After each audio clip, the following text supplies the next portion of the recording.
Hi అండి. చాలా రోజుల నుంచి అన్నవరం వెళ్దాం అనుకుంటున్నాం, కానీ అది కూడా అదృష్టం ఉండాలి చెప్పాలంటే. మనం ఎన్ని కోట్లున్నా, ఎంత డబ్బు ఉన్నా, లేకపోతే ఎంత పర్వతం ఉన్నా, మనకేంట్లే వెళ్ళిపోతే మనకు దర్శనం అయిపోద్దని అనుకోవడం చాలా తప్పు. దేవుడు అనుగ్రహం కూడా ఉండాలి. 4 సార్లు వైజాగ్ వచ్చాను, 4 సార్లు అన్నవరంలో ఆగలేకపోయాను. ఈరోజు ప్రత్యేకంగా వెళ్తున్నానంటే దేవుడు అనుగ్రహించినట్టు లెక్క అనమాట. సో వెళ్తున్నాం దారిలో ఇవన్నీ చూపించండి. ఎక్కడికెక్కడికి సెంటర్లో ఇప్పుడు ఈ డివైడర్ మధ్యలో మొక్కలు దేనికి పెడతారు? నైట్ ఆ అవతల నుంచి వచ్చే లైటింగ్ ఈ డ్రైవర్ మీద పడితే కొంచెం కన్ఫ్యూజ్ అవుతాడు అన్నమాట. దీనికి కొంచెం హైట్ పెంచుతాడు. ఏదో మాట్లాడేస్తాను తెలిసి లేకుండా, ఏదో మాట్లాడాలి కదా, మళ్ళీ మీకు బోర్ కొడుతూ ఉంటుంది. సర్లే, అయితే అన్నవరం ప్రసాదం ఎవరికి కావాలి ఏంటో చెప్పండి. మళ్ళీ వీడియో తీసాక వీళ్ళు కుదరదు. నేనైతే మాత్రం ఆకు మొత్తం ఇంకా పక్కన పడేస్తాను అనుకోండి తినేసి. సో మా కెమెరామ్యాన్ గారు చాలా బాధపడుతున్నారు పట్టుకోవడానికి. మెడలా పెట్టేసి ఇలా పట్టుకున్నారు, అంత ఇబ్బందిగా ఉందనుకుంటా. హైవే మీద డ్రైవింగ్ చేస్తుంటే ఉంటుంది అబ్బా కిక్, మామూలుగా ఉండదు.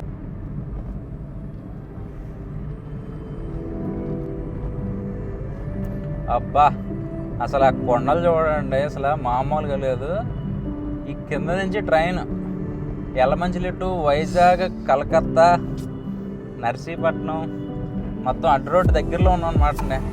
రేగుపాలెం అండి, రేగుపాలెం.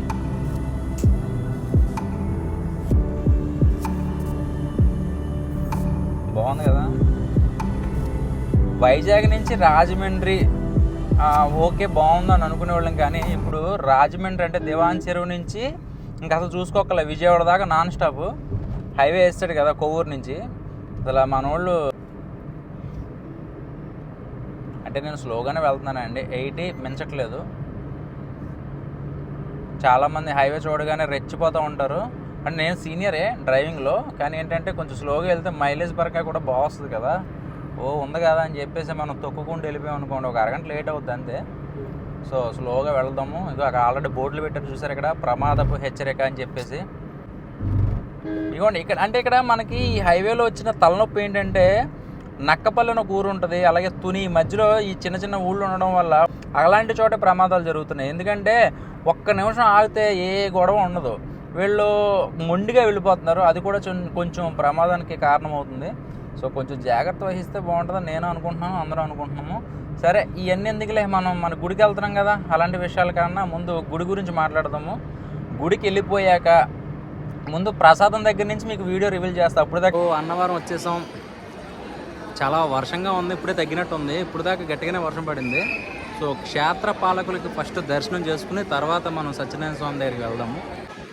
ఇక్కడ వ్రతాలు జరుగుతాయి అన్నమాట. ఈ లైన్ అంతా కూడా సత్యనారాయణ స్వామి వ్రతాలు. మైక్లో మీకు వినపడుతున్నట్టు ఉన్నాయి.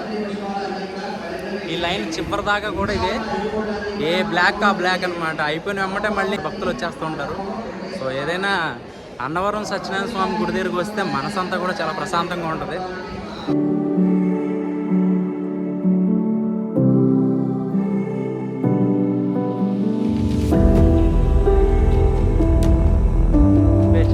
కానీ చాలామంది పెళ్ళిళ్ళు జరుగుతున్నాయండి ఇక్కడ. ఇవాళ వర్షంలో మంచిగా దేవుడు ఆశీస్సులు.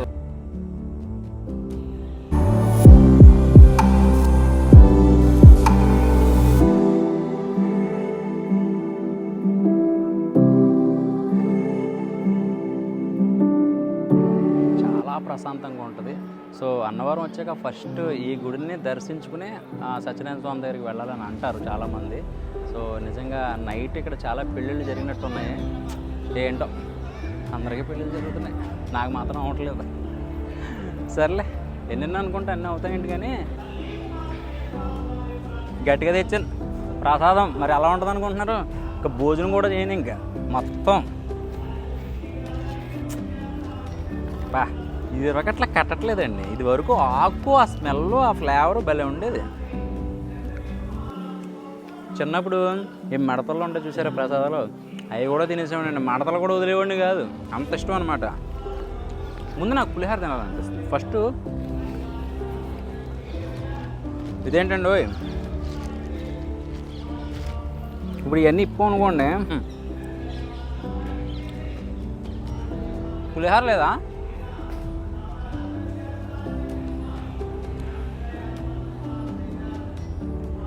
ఈ ప్రసాదం కూడా బాగానే ఉంది.